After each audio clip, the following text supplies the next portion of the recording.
오늘 저는 여러분과 함께 성령님의 은사와 능력과 사역을 정확하게 이해하기 위해서는 성령님 그 자신을 우리는 먼저 알아야 합니다. 우리가 성령님을 모르면 우리는 신비주의로 빠지게 될 것입니다. 성령님이 누구십니까? 그래서 우리가 신성한 인격을 가지신 분으로 그분을 이해할 때, 왜냐하면 많은 사람들이 성령님을 단순히 능력 또는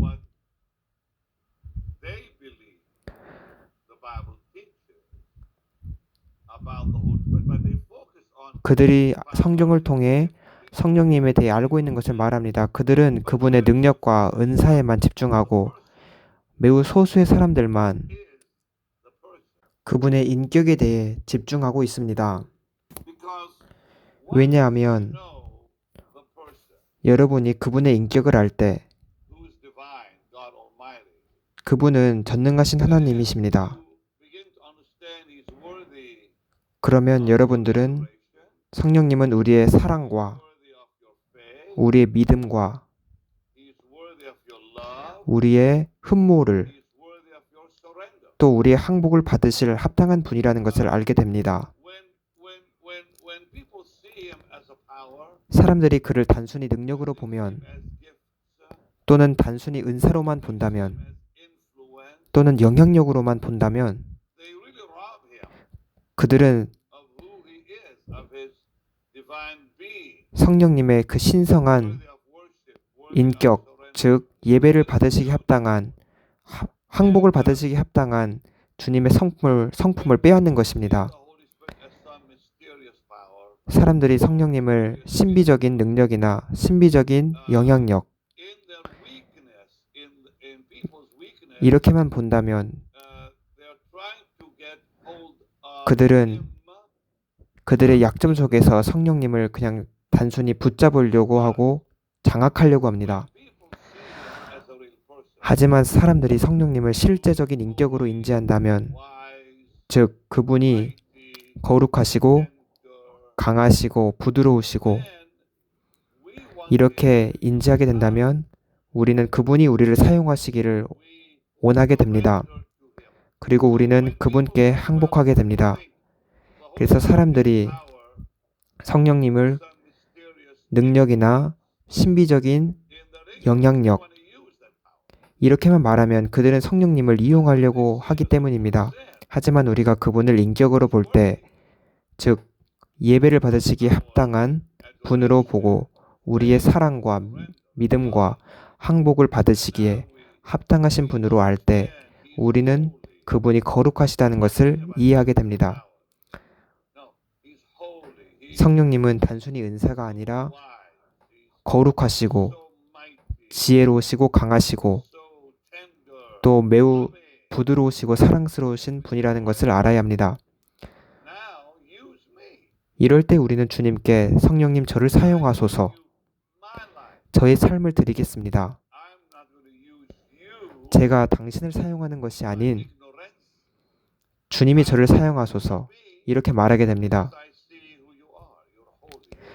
우리가 성령님의 거룩하신 분이라는 걸 알고 지혜롭고 강하신 분이라는 걸 알 때 우리는 그분께 쓰임받고 싶어집니다. 사람들이 성령님을 단순히 능력으로 보면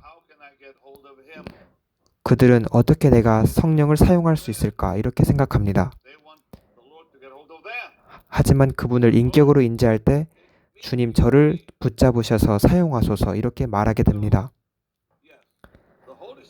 성령님은 인격이십니다. 저는 이 점에 대해 오늘 다루기를 원합니다. 왜냐하면 이것이 1973년 저의 삶을 바꾼 것이기 때문입니다. 제가 캐서린 쿨만의 집회를 참석했을 때 저는 피츠버그 펜실베니아에 있었습니다. 그녀가 사용했던 말들은 성령님은 당신보다 더 실제적이십니다 라고 말했습니다. 그리고 그녀가 이런 말을 했을 때, 즉 성령은 당신보다 더 실제적이십니다 라고 말했을 때, 그리고 그녀는 성령님은 제가 가진 모든 것입니다 라고 말했을 때, 제 삶, 저에게 너무 귀합니다. 그를 슬프게 하지 마세요 라고 말했을 때, 제 마음속에는 주님, 제가 당신을 알기 원합니다. 이런 말이 튀어나왔습니다. 이것은 제가 안녕하세요 성령님에 다 적어놨습니다. 제가 그 책을 쓴 이유는 제가 배운 것을, 즉 캐서린 쿨만으로부터 배운 것을 사람들과 나누기 위해서입니다. 그리고 그 후에 주님이신 주 성령께서 그 자신을 저에게 계시하셨습니다. 저는 그날 밤 무릎을 꿇고 이렇게 기도했습니다. 12월 21일 1973년이었습니다. 캐서린 쿨만은 당신이 그녀의 친구라고 했는데 저는 그녀가 한 말을 잘 이해하지 못하겠습니다. 저도 그녀처럼 당신을 알 수 있을까요? 저는 당신을 알지 못한다고 생각합니다. 당신을 알고 싶습니다. 저는 그 당시 많은 엄청난 놀라운 교회들을 다녔지만 누구도 성령님에 대해 캐서린 쿨만처럼 말한 분은 없었습니다. 그들은 단지 느낌, 전기, 감정, 나타남, 은사 이런 것만 말했습니다. 제가 캐나다에서 교회를 다녔을 때 아무도 어떤 목사님들조차도 성령님은 실제적인 인격이시라고, 예수님이 실제이신 것처럼 우리의 사랑스러운 친구라고, 우리의 영광스러우신 능력자 도움을 주시는 분이라고 말한 적은 없었습니다. 저는 이러한 메시지를 저의 목사님으로부터 들어본 적이 없었습니다. 그리고 캐서린 쿨만이 말한 이런 것들은 제 삶을 변화시켰습니다. 그녀는 성령님은 제가 가진 모든 것입니다 라고 했을 때 내가 얻은 모든 것은 성령님입니다 이렇게 말했습니다. 제발 성령님을 근심시키지 마세요. 이렇게 말했습니다. 그녀는 마치 성령님을 보호하는 것처럼 보호하는 것처럼 말했습니다.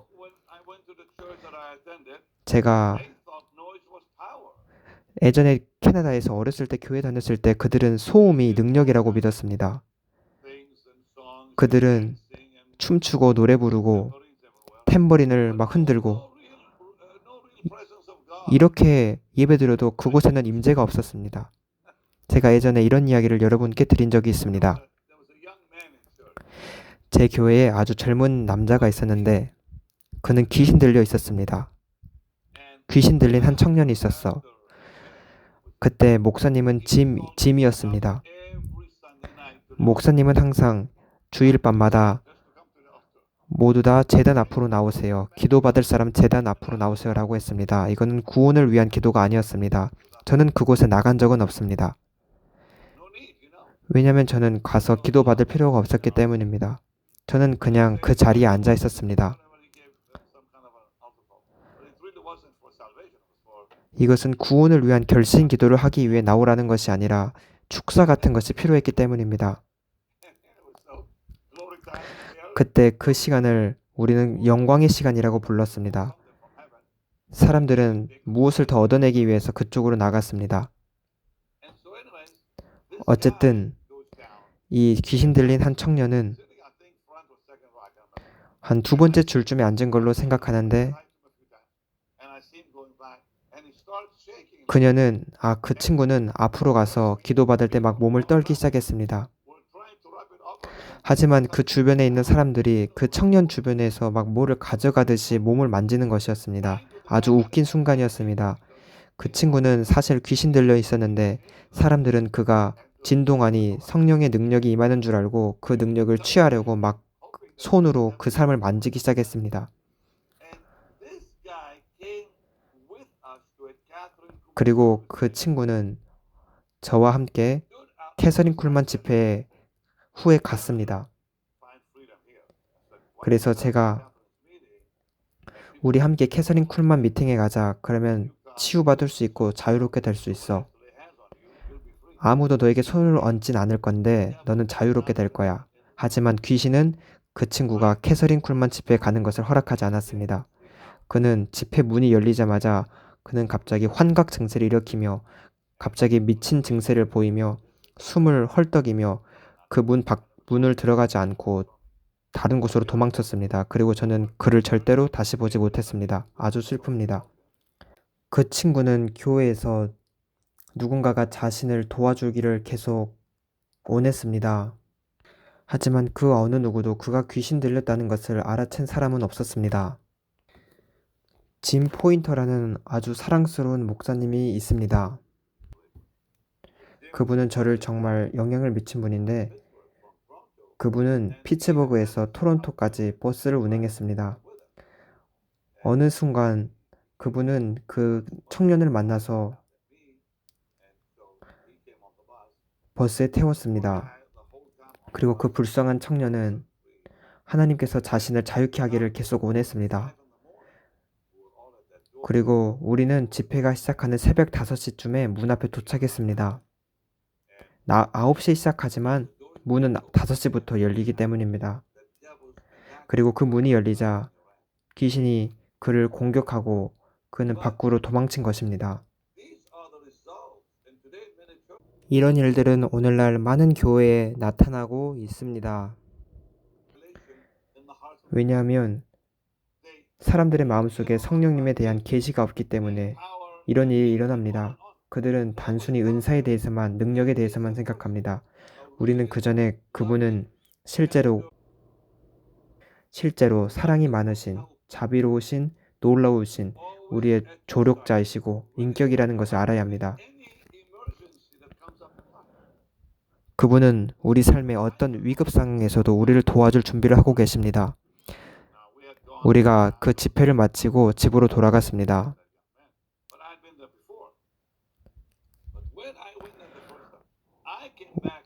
제가 집회를 마치고 캐서린 쿨만 처음으로 집회를 참석하고 집에 간 다음에 무릎을 꿇고 밤에 기도했습니다. 사실 그 집회 중에서도 많은 것들이 저에게 발생했습니다. 여러분들이 다 읽어보시면 알 것입니다. 하지만 제가 집에 가서 침대에서 무릎을 꿇고 기도했던 것은 주님, 제가 당신을 알기 원합니다. 말씀을 계시하소서. 제가 기도하도록 도와주소서. 성령님, 저를 도와주시옵소서. 이렇게 기도하기 시작했습니다. CCC를 창립하신 빌 브라이트 박사가 있습니다. 그분은 저의 사랑스러운 친구입니다. 그는 이미 천국에 있습니다. 한때 빌 브라이트 박사가 한 청년을 데려왔습니다. 그는 그와 함께하는 동역자 중 한 사람을 데려왔는데 그는 매우 복음적인 사람이었습니다. 그리고 아주 영향력 있는 복음주의자였습니다. 하지만 그는 매우 반은사주의적이었습니다. 완전 초보수적이었습니다. 많은 사람들이 빌 브라이트에 대해 잘 모르지만 그분은 정말 성령님에 이끌린 사람입니다. 하지만 저는 빌 브라이트 박사와 많이 이야기했습니다.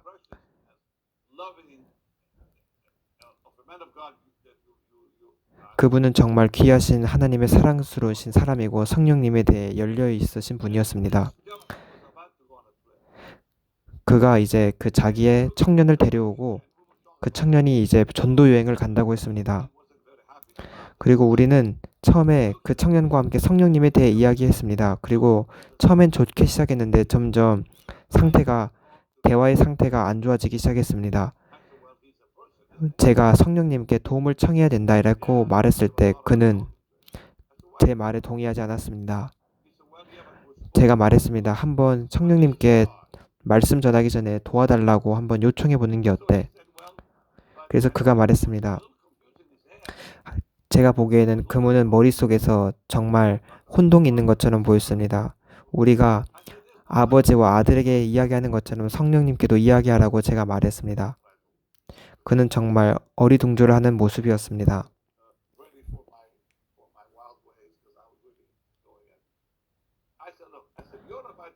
제가 말했습니다. 당신은 앞으로 이제 복음 전하러 갈 텐데 그러면은 성령님께 너가 강단에 오르기 전에 도와달라고 먼저 요청해라. 제가 이렇게 말했습니다. 너가 강단에 오르기 전에 먼저 강단에 오르시라고 주님께 성령님께 요청해라. 그러면 그분은 너가 설교를 잘할 수 있도록 도와주실 것이다. 그리고 저는 주님께서 성령님이 어떻게 일하실 것인지 성경에 기록된 것을 다 알려주었습니다. 그리고 그 청년은 며칠 후에 제가 말한 대로 하고 빌 브라이트 박사님을 찾아가서 이렇게 말했습니다. 베니님 옳았습니다. 제가 성령님께 도움을 구하니까 더 많은 사람들이 구원을 받게 되었습니다. 빌 브라이트 박사는 이 말을 듣고 미소를 지었습니다. 그는 이미 성령님에 대해 잘 알고 있었기 때문입니다. 여러분들이 성령님께 도움을 구하지 않으면 여러분은 많은 것을 놓치고 잃게 될 것입니다. 하나님의 말씀은 그분은 지식을 가지신 인격이라고 말씀합니다. 또 감정을 가지시고 의지를 가지신 분이라고 성경은 말씀합니다. 고린도전서 2장을 읽어주시길 바랍니다. 10장 11절입니다. 여기서 성령님은 생각하시고 느끼시고 결정하신다고 성경은 말씀합니다. 읽어주시길 바랍니다. 10절 11절입니다. 오직 하나님이 성령으로 이것을 우리에게 보이셨으니 성령은 모든 것 곧 하나님의 깊은 것까지도 통달하시느니라. 사람의 일을 사람의 속에 있는 영 외에 누가 알리요? 이와 같이 하나님의 일도 하나님의 영 외에는 아무도 알지 못하느니라. 10절을 다시 읽어주시길 바랍니다. 한 번 다시 읽어주세요. 오직 하나님이 성령으로 이것을 우리에게 보이셨으니 성령은 모든 것, 곧 하나님의 깊은 것까지도 통달하시느니라. 여기서 하나님은 통달하신다 하는데 성령님은 통달하신다고 하는데 그분은 생각을 가지신다는 의미입니다. 하나님의 깊은 곳까지도 알 수 있는 생각을 가지신 분입니다. 그리고 사람의 일을 사람의 속에 있는 영 외에 누가 알리요? 또 하나님의 이와 같이 하나님의 일도 하나님의 영 외에는 아무도 알지 못하느니라. 그래서 성령님께서는 아주 놀라운 지식을 가지고 계십니다. 그분은 우리가 알아야 할 것도 이미 알고 계시는 놀라운 분입니다. 여기서 성경은 우리에게 지식을 말합니다. 함께 고린도전서 12장 11절을 보겠습니다. 여기서 성령님은 의지를 가진다고 말씀합니다. 절대 주권을 가진 위엄의 존재로서 성령님은 그분의 뜻을 따라 우리를 사용하십니다. 고린도전서 12장 11절입니다. 이 모든 일은 같은 한 성령이 행하사 그의 뜻대로 각 사람에게 나누어 주시는 것이니라. 그래서 우리는 여기서 성령님은 절대 주권의 위엄을 가지신 분이라는 것을 알 수 있습니다. 그분은 그분의 의지에 따라 우리를 사용하시는 분입니다. 우리가 아까 생각, 지식에 대해 읽었습니다. 여기서 우리는 성령님의 의지에 대해 읽습니다. 아주 귀한 말씀입니다. 로마서 8장 27절을 봐야 합니다. 우리는 여기서 성령님이 감정을 느끼신다는 것도 알 수 있습니다. 읽어주세요. 로마서 8장 27절. 마음을 살피시는 이가 성령의 생각을 아시나니 이는 성령이 하나님의 뜻대로 성도를 위하여 간구하심이니라. 이 말씀도 의지, 생각을 포함하는 것을 알 수 있습니다. 마음을 살피시는 이가 성령의 생각을 아시나니 이는 성령이 하나님의 뜻대로 성도를 위하여 간구하심이니라. 성령의 생각이란 단어는 그분이 목적을 가지고 계시고 생각과 감정을 가지신다는 의미입니다.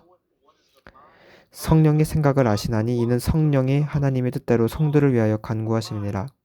아버지께서는 우리의 생각과 감정과 그리고 의지를 알고 계시는 성령님의 마음을 살피십니다. 그리고 성령님은 하나님의 뜻대로 성도를 위하여 간구하신 분임을 알 수 있습니다. 우리가 이 성령님의 이런 중보 기도를 생각해 볼 때 그분은 목적을 가지고 계시고 깊은 지식을, 깊은 생각을 가진다는 것을 알 수 있습니다. 성령님의 인격은 이 구절을 통해 나타납니다. 로마서 15장 30절을 우리는 다시 봐야 합니다. 이건 정말 감동적인 구절로서 성령님에 대해 잘 말씀드립니다. 엄청난 감동적인 계시를 나타냅니다.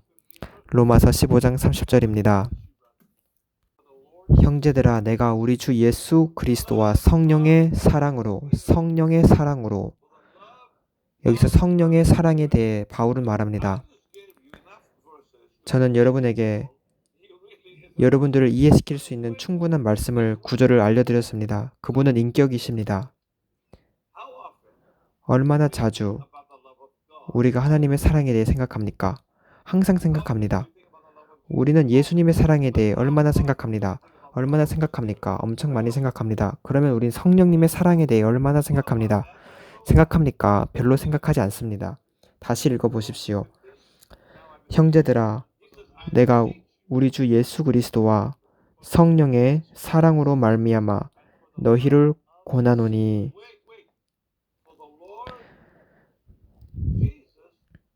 주 예수 그리스도를 위하여 예수님께서 십자가에서 이루신 것을 위하여, 여러분의 삶에서 계속하시는 것을 위하여, 그것을 위하여 사랑의 영이신 성령님은 우리와 함께 일하십니다. 여러분의 기도 속에서 우리를 위하여 일하십니다. 아주 강력합니다. 우리는 성령님의 사랑을 알지 못하고는 올바르게 기도할 수 없습니다. 다시 읽어보시길 바랍니다.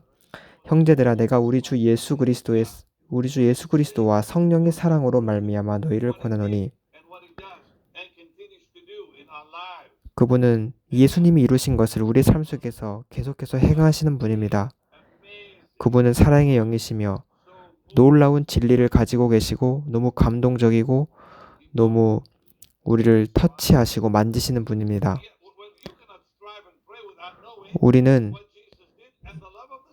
예수님이 행하신 것과 성령님의 사랑을 알지 못하고는 올바르게 기도할 수 없습니다. 성령님의 사랑에 대해 이야기해 봅시다. 여기서 우리는 제가 보여드릴 게 있습니다. 하나님의 사랑은 예수님을 이 땅에 보내셨습니다.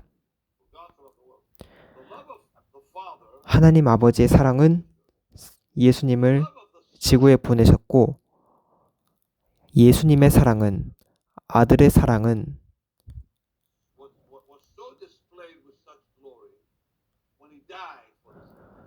그가 성도들을 위해 십자가에 죽으셨을 때 아주 잘 나타났습니다. 교회를 위하여 예수님은 죽으셨습니다. 그러나 성령님께서 우리를 그 예수님의 사랑으로 이끌지 않으면 우리는 잃어버린 자가 될 뿐입니다. 아버지께서는 사랑으로 예수님을 보내셨고, 예수님께서도 사랑으로 십자가에서 죽으셨습니다. 그리고 성령님은 그 사랑 가운데 우리를 이끄시는 분입니다. 우리를 그 사랑 가운데, 하나님의 사랑 가운데 이끄시는 분이 성령이십니다. 우리 중 아무도 성령님 없이는 예수님이 죽으셨다는 것을 알 수 없습니다. 성령님이 계시하셔야 우리는 압니다. 그래서 너희 기도에 나와 힘을 같이 하여 나를 위하여 하나님께 빌어. 이렇게 말씀합니다. 느헤미야 9장 20절을 보겠습니다. 우리는 여기서 너무 사랑이 많으시고 선하신 성령님을 볼 수 있습니다.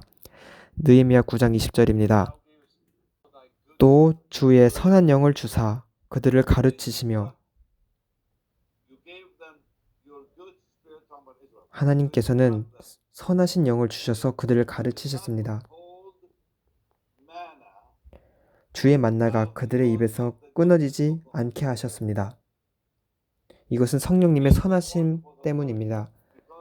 그들이 목마를 때 물을 주셨는데 그것은 성령님의 선하심 때문에 이루어진 것입니다. 주의 선한 영을 주사 그들을 가르치시며 주의 만나가 그들의 입에서 끊어지지 않게 하시고 그들의 목마름을 인하여 그들에게 물을 주셨다. 이렇게 말씀합니다. 그러나 그들은 이집트로 가기로 원했고 계속 반역했음에도 성령님의 선하심은 멈추지 않았습니다. 성령님은 너무 선하십니다. 사랑이 많으실 뿐만 아니라 선하십니다. 아주 놀라우신 인격이십니다. 너무 오래 참으시는 분이시고 사랑이 충만하신 분입니다. 저는 그분의 오래 참으심을 받을 만한 사람이 아닙니다.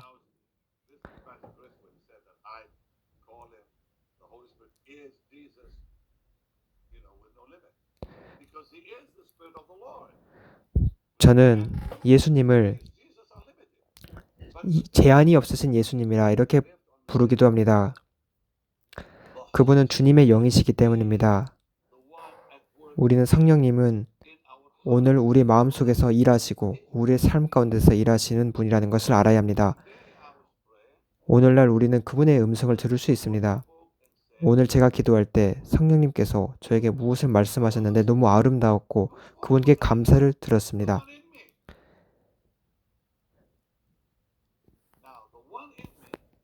제 안에 계신 분은 이 복되신 인격을 가지신 분은 우리의 마음속에서 거주하십니다. 에베소서 4장 30절을 보십시오. 저는 계속 여기서 성령님의 인격성에 대해 집중하고 있습니다. 하나님의 성령을 근심시키지 마라. 구속의 날까지 인치심을 받았느니라. 우리가 성령님의 인을 받았다고 말씀합니다. 날인을 받았습니다. 성령님의 후에 우리는 인치심을 받았습니다. 인치심을 받는 게 무엇입니까? 인을 도장을 찍는 것은 이것은 내 거야 라고 우리는 말하는 것입니다. 아무도 이것을 가져가지 마, 이것은 내 거야 라고 말하며 우리는 도장을 찍습니다. 우리는 성령님으로 인치심을 받았습니다. 구속의 날까지 일주일이나 2주가 아니라 우리가 주님의 임재 앞에 서게 될 때까지 인치심을 받았습니다. 이 놀라우신 인격을 가지신 분이 우리 마음속에 거하시며 우리의 모든 행동을 보시며 우리의 모든 행위와 우리가 말하는 모든 말을 들으시고 우리의 생각까지 아십니다.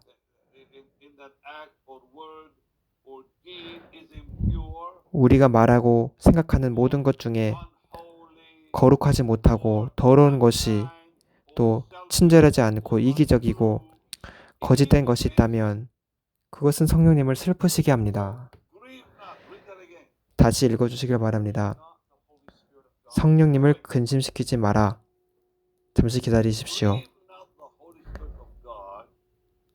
성령님을 근심시키면 안 되는데 그분은 우리 마음속에 계시고 우리의 모든 행동을 보십니다. 그리고 우리가 말하는 모든 말을 들으시고 우리의 모든 생각을 아시는 분입니다. 그리고 우리의 행동과 말과 생각 속에 순결하지 못한 것이 있다면 어떤 것이라도 거룩하지 못한 것이 있다면 이기적인 것이 있다면 거짓된 것이 있다면 당신 안에 계시는 이 귀하신 분은 상처를 받습니다. 당신에 의해 깊이 상처받습니다. 성령님을 근심시키지 마십시오. 하나님의 영을 근심시키지 마세요. 여러분은 어떤 물건을 근심시킬 수 없습니다. 우리는 사람을 근심시킬 수 있습니다. 인격을 가진 자만 근심을 받을 수 있습니다. 이분은 매우 민감하시고 아름다우신 인격이십니다. 그래서 그분의 상징이 비둘기인 것입니다. 그분은 온유하신 비둘기이시고 여기서 성령을 근심시키지 말라라는 말은 이 말씀이 우리 마음속에 깊이 자리 잡기를 기도합니다. 이 말씀이 깊이 자리 잡을 때 우리는 성령님께 죄 짓는 것을 그치고 그분을 슬프게 하는 것을 멈출 수 있습니다. 이 말씀이 모든 세계의 모든 사람들의 삶 속에서 모든 인생 가운데 이 말씀이 깊이 마음속으로 내려가 매우 깊은 곳으로 내려가 그분에 대해 죄를 짓지 않았으면 합니다. 우리를 너무 영원히 깊이 사랑하시는 분을 우리가 상처를 입히고 우리가 우리의 더러운 생각, 깨끗하지 못한 말, 잘못된 행동, 이기심, 이기주의 이런 것들로 그분을 상처 입히면 성령님을 근심시키는 일을 하고 있는 것입니다. 저는 그러고 싶지 않습니다.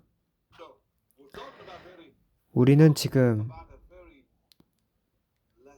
아주 복되시고 귀하시고 거룩하시고 사랑이 깊으시고 영원토록 사람을 사랑하시는 성령님에 대해 이야기하고 있습니다. 예수님께서도 나에 대해 신성 모독은 용서해 줄 수 있지만 성령님을 모독하는 것은 용서할 수 없다고 하셨습니다. 예수님께서는 나에 대해 신성 모독을 한다면 하나님의 아들에 대해 신성 모독하면 용서해 줄 것이다. 하지만 성령님을 모독하는 자는 용서가 없다. 내 피도 그 죄를 없이 할 수 없다라고 하셨습니다. 이것은 매우 무서운 말씀입니다. 우리가 그분을 감히 성령님을 모독하게 된다면 우리는 절대 죄 용서를 받을 수 없습니다. 왜냐하면 그분은 거룩하십니다. 그 이유입니다. 그분은 성령님은 거룩하신 영이기 때문입니다. 우리가 그분의 이름을 볼 때 성령이라는 것은 거룩하시기 때문입니다. 그분의 이름에서조차 그분이 거룩하시다는 것을 강하게 말씀합니다. 우리는 쉽게 그분을 근심시킵니다. 저는 성령님께 이렇게 여러 번 말했습니다. 주님이 원하시면 저를 계속 꾸짖어 주시고 책망하시옵소서. 그 대신 저를 떠나지 마시옵소서. 이렇게 많이 기도했습니다. 우리는 그분의 형벌을 받을 만합니다. 왜냐하면 그분은 우리에게 먼저 얼마나 우리를 사랑하시는지 나타내셨기 때문입니다.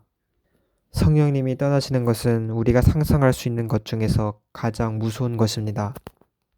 그분은 한 번 떠나시면 다시 오지 않으십니다. 거의 잘 오지 않으십니다. 성령님께서는 너무 귀하신데 그분이 임재하실 때는 우리에게 나타내시지만 그분이 오신다는 것을 알리시지만 떠나실 때는 소리 없이 가십니다. 그분이 강림하셨을 때 모든 예루살렘 사람들이 알았습니다. 그가 삼손을 떠나셨을 때 삼손은 그것을 인지하지 못했습니다. 그래서 사람들이 삼손처럼 행하는 것은 정말 무서운 일입니다. 삼손은 계속 힘이 남아있는 줄 알고 몸을 흔들었지만 아무런 효과가 없었습니다. 주님이 떠나셨기 때문입니다. 우리는 절대 그분을 쉽게 근심시키면 안 됩니다. 주님, 우리가 성령님을 쉽게 깊이 근심시키지 않도록 하소서. 우리의 삶을 떠나지 마소서. 우리에게 정한 마음을 창조하소서. 정결한 영을 새롭게 하시고 제발 당신의 성령님을 우리에게서 거두지 마소서. 구원의 기쁨을 우리가 잃어버렸다면 회복하시고 자원하는 심령을 주사 우리를 붙드소서. 예수님의 이름으로 기도합니다. 아멘이라고 말하십시오. 제가 어떤 기도보다 더 많이 하는 기도가 정한 마음을 창조하시고 정직한 영을 새롭게 하시고 주님의 임재로부터 저를 멀리하지 마시고 성령을 거두지 마소서. 구원의 즐거움을 저에게 계속 회복시키시고 자원하는 심령을 주사 저를 붙드소서. 이 기도를 제일 많이 합니다. 그러면 제가 범죄자들에게 주님의 길을 가르치겠습니다. 라고 기도합니다. 성령님은 떠나실 수 있기 때문입니다. 성령님은 떠나실 수 있습니다. 이제 이 귀하신 성령님은 하나님의 깊은 것을 계시하시고 하나님의 깊은 마음을 통찰하십니다. 계시록 2장 7절에 성령님께서는 그분의 깊은 지혜를 통해서 말씀하신다는 것을 알 수 있습니다. 읽어주시길 바랍니다. 귀 있는 자들은 성령이 교회들에게 하시는 말씀을 들을지어다. 이기는 그에게는 내가 하나님의 낙원에 있는 생명나무의 열매를 주어 먹게 하리라. 제가 여러분에게 말씀드리고 싶은 것은 귀 있는 자는 들으라 이 말입니다. 교회의 성령님이 하시는 말을 들으라. 지금도 제가 말하는 순간에도 우리는 들어야 합니다. 교회는 들어야 합니다. 그분의 놀라우신 지혜의 깊은 곳으로부터 복되신 진리로부터 말씀하시는 것을 교회는 들어야 합니다. 이 놀라운 사랑이 충만하신 거룩하신 영원하신 인격을 가지신 분을 생각해 보십시오. 그분은 전능하신 하나님입니다. 오늘날 많은 교회 다니는 사람들이 주님의 신성에 대해 의문을 제기합니다. 즉 성령님의 하나님 되심, 하나님이라는 것에 대해 의문을 제기합니다. 하나님 되심에는 5가지의 조건이 있습니다. 첫 번째는 그 전에 저는 지금 신성한 것에 대해 이야기하는 것이 아니라 성령님의 하나님 되심에 대해 이야기하고 있습니다. 많은 사람들이 성령님은 신성하지만 하나님이라는 것을 믿지 않는 사람이 많습니다. 2000년 전에 신성이나 하나님이나 2000년 전에는 같은 의미였지만 오늘날 사람들은 구분해서 생각합니다. 왜냐하면 많은 사람들이 거짓된 선지자들이 많이 있고 자기가 신성하다고 주장한 사람이 많기 때문입니다. 하나님은 하나님이십니다. 신성하실 뿐 아니라 신이십니다. 5가지가 있습니다. 먼저 하나님은 전능하셔야 합니다. 최고로 강력하셔야 합니다. 사람이나 사탄도 이것을 주장할 수 없습니다. 첫 번째는 하나님은 전능하셔야 합니다. 두 번째, 하나님이 되기 위해서는 모든 것을 알아야 합니다. 전지해야 합니다. 세 번째는 모든 곳에 임재하실 수 있어야 합니다. 그래서 하나님이 하나님 되시기 위해서 그는 반드시 전능해야 하고 모든 것을 알아야 하고 모든 곳에 동시에 존재할 수 있어야 합니다. 그리고 네 번째는 변하지 않으셔야 합니다. 변하지 않으셔야 합니다. 5번째는 영원하셔야 합니다. 이 5가지의 속성, 즉 이것이 바로 하나님 되심의 5가지 속성입니다.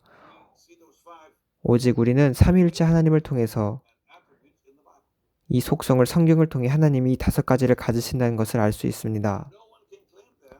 아무도 이것을 가졌다고 말할 수 없습니다. 오직 삼위일체 하나님만 가졌다고 말할 수 있습니다. 우리는 성경을 통해 성령님은 전능하신 분임을 분명히 압니다. 그분은 가장 높으신 분의 능력이라고 말씀드립니다. 그분은 모든 것을 아십니다. 우리가 방금 읽은 것처럼 그분은 하나님의 깊은 곳을 아십니다. 그분은 모든 곳에 계십니다. 주의 영을 떠나 내가 어디로 가리이까? 시편 139편 7절에 이렇게 말씀합니다. 제가 하늘에 있어도 주님은 거기 있고 땅에 있어도 지옥에 있어도 주님은 거기 있습니다. 라고 기록됩니다. 그분은 변하실 수 없는 분입니다. 어제나 오늘이나 영원토록 동일하시는 전능하신 하나님입니다. 그래서 성령님은 전능하신 하나님입니다. 전능하신 하나님이시며 하나님의 깊은 지혜의 깊은 곳으로부터 우리에게 말씀하시는 진리의 영이십니다. 이 아름다우신 인격을 가지신 분은 하나님이시며 우리 안에서 탄식하며 기도하십니다. 모든 사람들 중에서 탄식하시며 기도하십니다. 우리를 통해 찬양을 드리시는 분이고 우리를 위해 기도하십니다. 갈라디아서 4장 6절에 너희가 아들임으로 하나님이 그 아들의 영을 우리 마음 가운데 보내사 아빠 아버지라 부르게 하셨느니라. 성령님은 아들의 영이십니다. 그래서 제가 예수님, 즉 제한이 없으신 예수님이 성령님이라 말하는 이유입니다. 이 구절은 아주 강력한 말씀입니다. 왜냐하면 성령님께서 아빠 아버지라고 부르는 것은 우리가 가족이라는 것을 의미합니다. 우리가 하나님께 가족이고 우리는 양자로 입양되었고 그분의 가족으로 창조받았습니다. 라는 것을 의미합니다. 우리가 하나님의 가족이 된다는 것을 의미합니다. 가족에 대해 상상해 보십시오. 여러분의 엄마, 아빠, 여러분의 가족에 대해 생각해 보십시오. 여러분은 전능하신 하나님과 가족입니다. 여러분은 예수님과 한 가족이고 성령님과 한 가족입니다. 천사와 가족이 아닙니다. 우리는 오직 아버지, 아들, 성령과 가족입니다. 여러분의 어머니, 아버지, 자식들이랑 천국에서는 가족을 이루지 않을 것입니다. 여러분은 여러분의 조부모, 부모, 자녀들과 함께 천국에 있기 원하지만 그들은 사실 가족이 아닙니다. 천국은 아주 새로운 날일 것입니다. 아주 새로운 시작입니다. 천국은 영원한 하나님 아버지의 전능하심과 함께하는 영광스러운 날입니다. 우리는 천국에서 지구상이 가졌던 가족을 똑같이 가지지 않습니다. 천국에서는 우리가 이 땅에서 가지고 있는 가족 관계는 전혀 없습니다. 왜냐하면 성경이 말씀하기를 하늘, 천국에서는 주 외에 누가 내게 있으리요 이렇게 말하고 있기 때문입니다. 아주 강력한 말씀입니다. 하늘 위에는 주 외에 누가 내게 있으리요. 주님은 모든 것 중에 모든 것이 되십니다. 그리고 이것이 우리가 반드시 이해해야 되는 것입니다. 우리가 거듭났을 때 우리는 하나님의 가족의 구성원이 됩니다. 그분은 우리를 쉽게 버리지 않으십니다. 여러분들은 가족을 쉽게 버립니까? 여러분들은 자녀들을 사랑합니다. 그들이 나쁜 아이여도 자녀들이 거절하고 반역해도 여러분은 그들을 용서하고 여러분의 가족을 사랑합니다. 그리고 여러분은 쉽게 이웃을 용서할 수 있습니다. 얼마나 빨리 여러분들은 자녀들을 용서하십니까? 아주 빠르게 용서하십니다. 이제 전능하신 하나님에 대해서도 생각해 보십시오. 그분도 여러분을 쉽게 버리시고 마음대로 하도록 또 내버려 두실 거라고 하나님 아버지가 그렇게 하실 거라고 생각하십니까? 오렐로 보츠 목사님은 오래전에 이렇게 저에게 말씀하셨습니다. 하나님은 우리를 쉽게 버리지 않으실 것입니다. 그분은 심지어 우리가 반역적인 상태에서 머물러 있을지라도 우리를 얻으시기 위해 그분은 싸우실 것입니다. 라고 말했습니다. 성령님을 통해 우리는 하나님을 아빠 아버지라 부를 수 있습니다. 이제 로마서 8장 26절에 더 계시적인 내용이 있는 것을 보겠습니다. 26절 로마서 8장 26절입니다. 이와 같이 성령도 우리의 연약함을 도우시나니 우리는 마땅히 기도할 바를 알지 못하나 오직 성령이 말할 수 없는 탄식으로 우리를 위하여 친히 간구하시느니라. 아주 놀랍습니다. 그분은 우리가 아빠 아버지라고 부르도록 소리치도록 이렇게 만드실 뿐 아니라 그 이상을 하십니다. 다시 읽어주세요. 우리가 이와 같이 성령도 우리의 연약함을 도우시나니 우리는 마땅히 기도할 바를 알지 못하나 오직 성령이 말할 수 없는 탄식으로 우리를 위하여 친히 간구하시느니라. 그래서 우리가 갈라디아서 4장 6절에서 읽은 것처럼 그는 아빠 아버지라고 우리 속에서 우리를 위해서 대신 소리치시며 기도하십니다. 우리는 이러한 강도로 기도할 수 없습니다. 한번 다시 읽어주세요. 이와 같이 성령도 우리의 연약함을 도우시나니 왜냐하면 우리는 기도하는 방법을 모르기 때문입니다. 우리는 마땅히 빌 바를 알지 못하나 오직 성령이 말할 수 없는 탄식으로 우리를 위하여 친히 간구하시느니라. 우리 속에서 성령님이 참으로 기도하십니다. 계속 읽으세요. 마음을 살피시는 이가 성령의 생각을 아시나니 성령이 하나님의 뜻대로 성도를 위하여 간구하심이니라. 성령님은 말할 수 없는 탄식으로 기도하십니다. 그렇기 때문에 우리가 성령님이 필요한 이유입니다. 오늘날 많은 기도 모임에 가보면 정말 소음적인 것들 뿐입니다. 정말 그것을 보고 있으면 우리가 정말 지칠 지경입니다. 하지만 성령님은 정말 아름답게 기도하십니다. 우리는 잃어버림을 당하지 않는다는 사실을 기억하십시오. 만약 전능하신 성령 하나님께서 여기서 여러분을 통해 여러분이 말할 수 없는 것이 아닌 성령님이 말할 수 없는 탄식으로 기도해 주시고 천국에서도 히브리서 7장 25절을 보면 예수님이 여러분을 위해 기도하고 계신다는 사실을 기억하십시오. 한 분은 여러분을 통해 기도하고 한 분은 여러분을 위해 기도합니다. 여러분은 잃어버림을 당하지 않습니다. 이 점에 대해 생각해 보십시오. 여러분은 잃어버림을 당하지 않습니다. 그래서 히브리서 7장 25절을 읽어주십시오. 그러므로 자기를 힘입어 하나님께 나아가는 자들을 온전히 구원하실 수 있으니 이는 그가 항상 살아계셔서 그들을 위하여 간구하심이라. 그래서 우리는 성령님께서 실제적이시고 예수님처럼 신성하시다는 것을 알 수 있습니다. 예수님처럼 전능하신 하나님이십니다. 우리와 함께 동행하시고 우리 깊은 곳에 계시고 우리를 위해 기도하십니다. 우리가 아는 것보다 우리 자신을 더 잘 아시고 우리의 깊은 곳으로부터 그는 하나님 아버지께 우리를 위해 중보하십니다. 그리고 천국에 계신 예수님께서도 우리를 위해 기도하시는데 성령님과 같은 열정으로 기도하십니다. 그리고 성령님은 이 귀하신 복되신 인격은 요한복음 15장 26절에 따르면 이 성령님께서는 우리를 통해 증언하시는 분입니다. 우리를 통해 기도하실 뿐 아니라 우리를 통해 말하시는 분입니다. 증거하시는 분입니다. 우리는 성령님과 함께 예수님의 증인이 됩니다. 요한복음 15장 26절을 읽어주세요. 내가 아버지께로부터 너희에게 보낼 보혜사 곧 아버지께로부터 나오시는 진리의 성령이 오실 때에 그가 나를 증언하실 것이요. 이 말씀은 정말 흥분되고 너무나 굉장합니다. 나를 통해 기도하시는 분이 나를 통해 또 증언하시는 분입니다.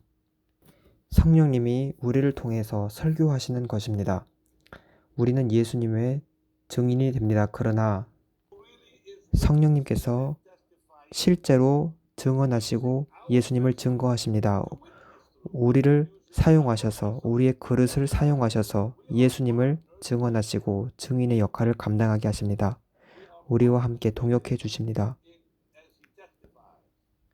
그분이 증언하실 때 우리는 그분과 동역하게 됩니다. 아주 놀랍습니다. 제가 여러분에게 드린 모든 성경 구절은 성령님의 인격성에 대해 이야기하고 있습니다. 성령님은 여러분을 통해 사시고 여러분을 통해 기도하고 여러분을 통해 증언하십니다. 우리 속에 계신 선생님입니다. 제일 위대한 선생님이 여러분 안에 있습니다. 제 말을 기억하세요. 요한복음 14장 26절입니다. 성령님은 우리를 도우실 뿐 아니라 먼저 읽어주십시오. 보혜사 곧 아버지께서 내 이름으로 보내실 성령 그가 너희에게 모든 것을 가르치고 내가 너희에게 말한 모든 것을 생각나게 하리라. 아주 놀랍습니다. 우리를 도우실 뿐 아니라 우리를 진리를 이해하게끔 도우십니다. 매일매일 우리를 가르쳐 주시고 진리를 알리시는 우리의 매일매일의 신성한 선생님이 성령님입니다. 다시 읽어주세요. 보혜사, 곧 아버지께서 내 이름으로 보내실 성령, 그가 너희에게 모든 것을 가르치고 내가 너희에게 말한 모든 것을 생각나게 하리라. 이 말씀을 잘 들어주세요. 이제 말씀을 맞춰갑니다. 계속 머물러 주세요. 여러분에게 말하고 싶은 것이 있습니다. 정말 중요해요. 어떻게 사도들이 예수님이 말씀하신 것을 기억할 수 있었을까요?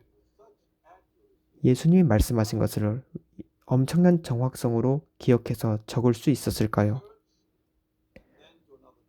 이 말씀은 초대교회에서 다른 교회로, 또 다른 교회로, 또 집으로 전달됐습니다.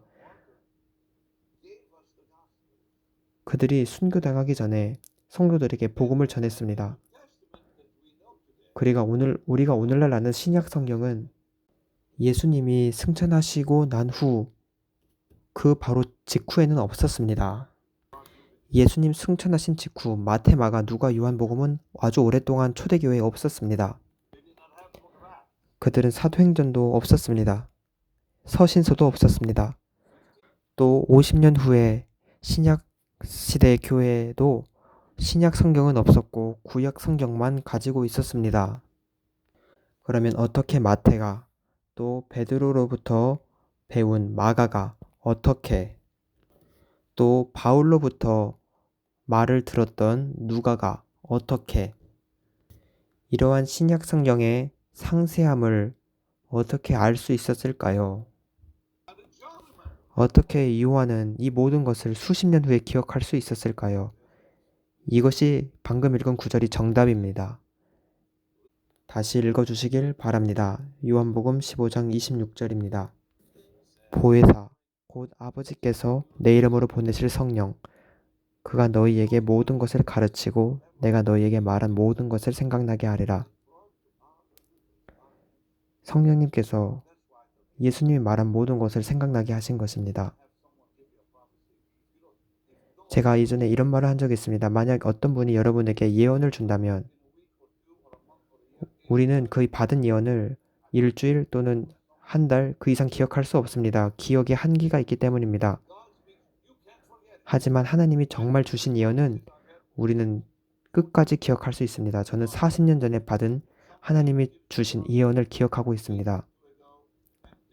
만약에 누군가가 1주나 2주 전에 여러분에게 어떤 예언을 줬는데 여러분이 기억이 안 나. 그때 적어놨어야 하는데 녹음시켜놨어야 하는데 이렇게 말할 필요가 없습니다. 하나님이 주신 예언은 기억이 납니다. 기억이 나지 않는 것은 하나님이 주신 것이 아닙니다. 기억나게 하시는 것은 성령님의 일이기 때문입니다.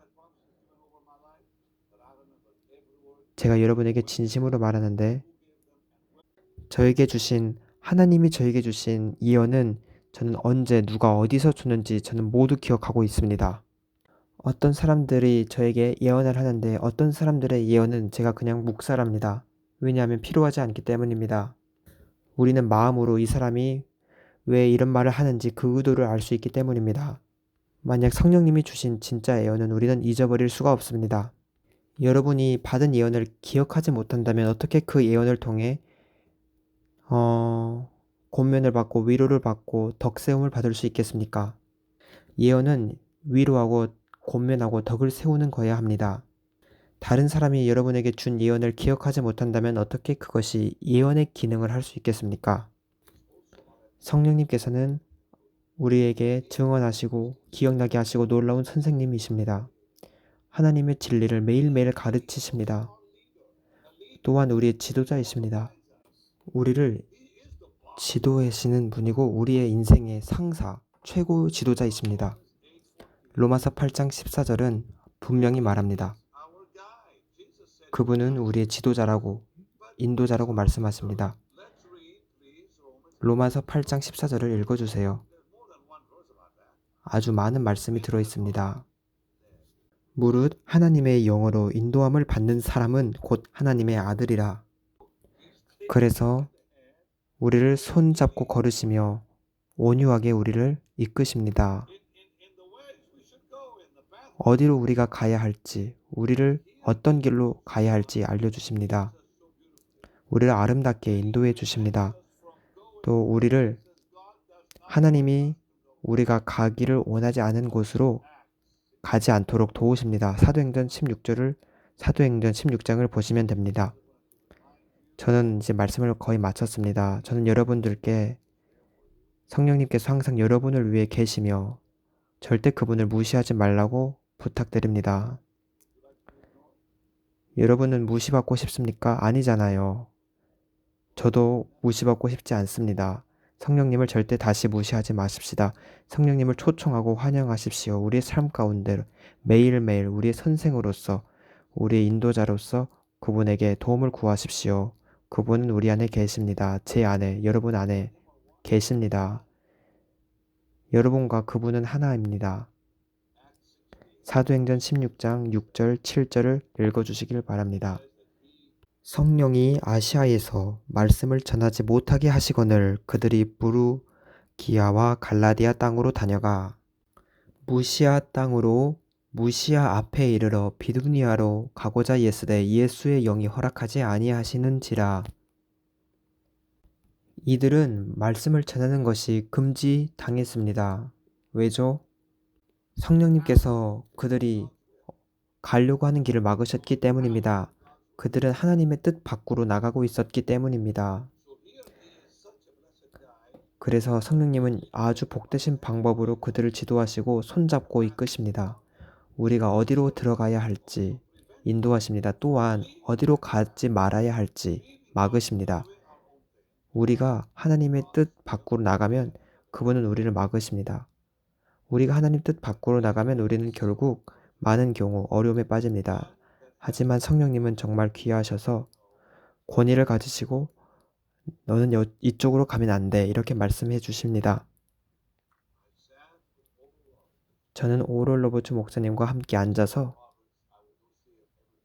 이야기한 적이 많이 있습니다.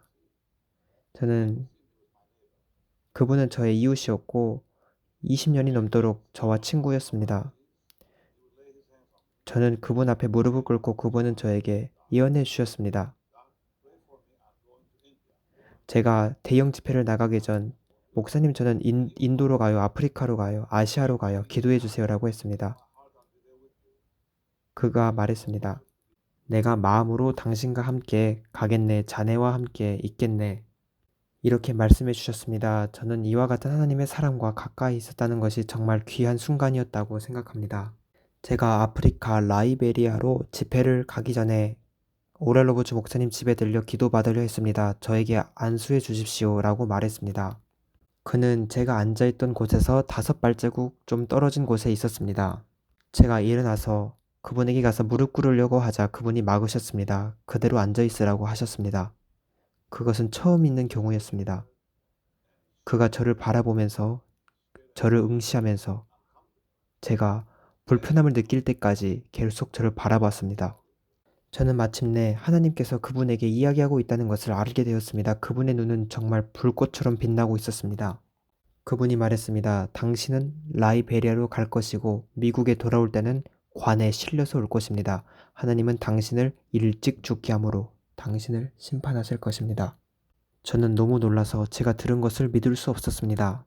그는 저에게 아주 직접적인 방법으로 하나님께서 라이베리아로 가는 것을 원하지 않는다는 것을 저에게 말씀하셨습니다. 제가 라이베리아로 가려 했던 것은 그 나라 대통령이 저를 초대했기 때문입니다. 이 일은 아주 오래전 있었던 일입니다. 이때는 라이베리아에 집회가 있기 2주 전에 있었던 일입니다. 저는 그 오랄 로버츠 목사님 집에 앉아 있었고 그가 말했습니다. 베니, 당신이 라이베리아 가면 당신은 미국에 올 때는 관에 실려서 올 것이다 라고 했습니다.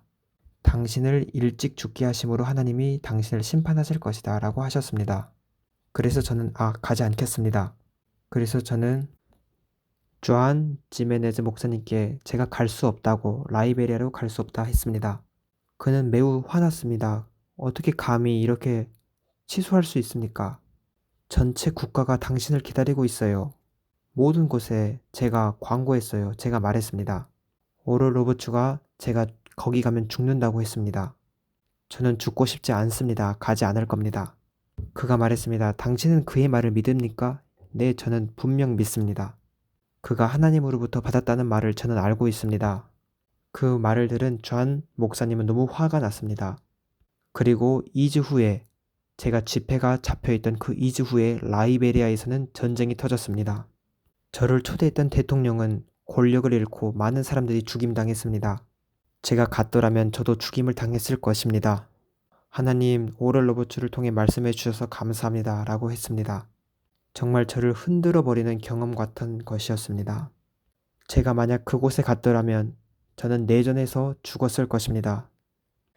이것은 성령님이, 우리를 사랑하시는 성령님이 가지 말라고 말씀하신 것이었습니다.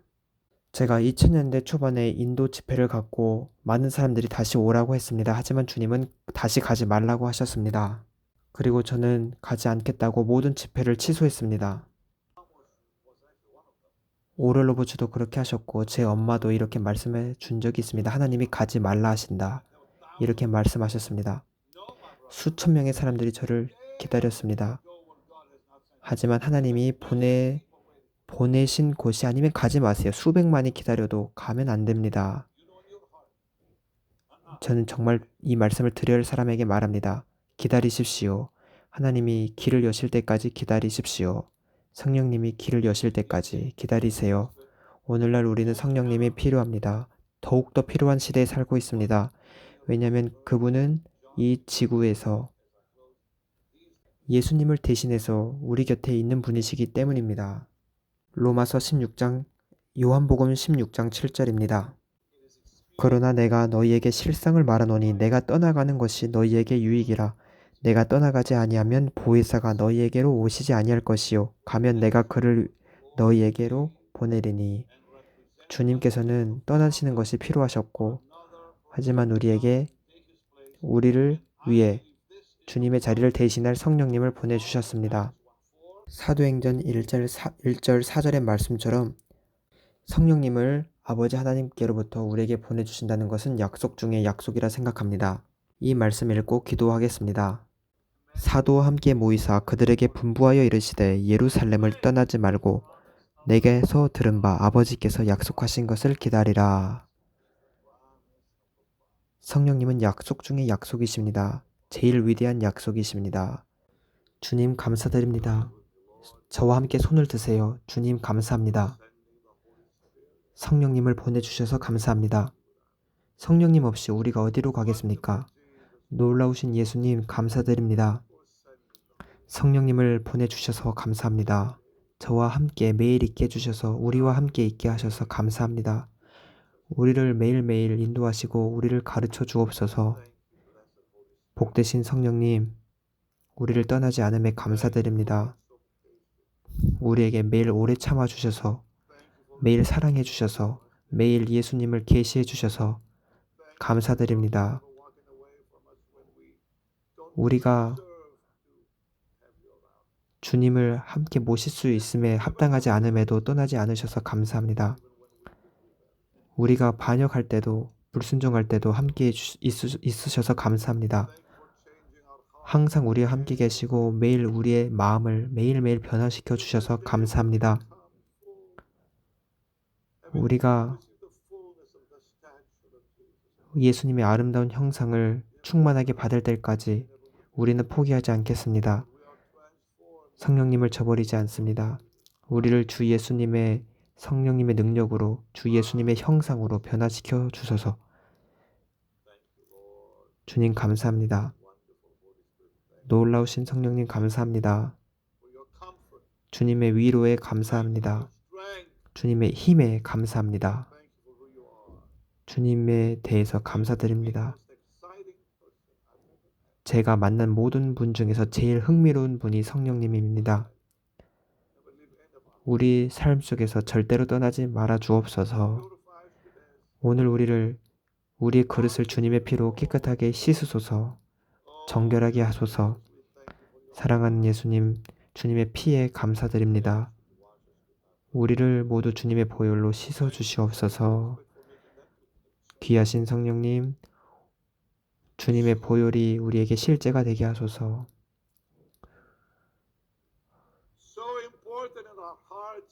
우리 마음속에서 제일 중요하신 예수님의 피에 대해 감사합니다. 마귀를 쫓아내 주셔서 감사합니다. 그들의 영향력에서 자유케 해주셔서 감사합니다. 우리는 주님의 목소리만 듣기 원합니다. 주님의 목소리만 듣기 원합니다. 귀 있는 자는 성령이 교회들에게 하시는 말씀을 들을지어다. 우리는 주님의 교회입니다. 제발 우리에게 말하시는 것을 멈추지 마소서.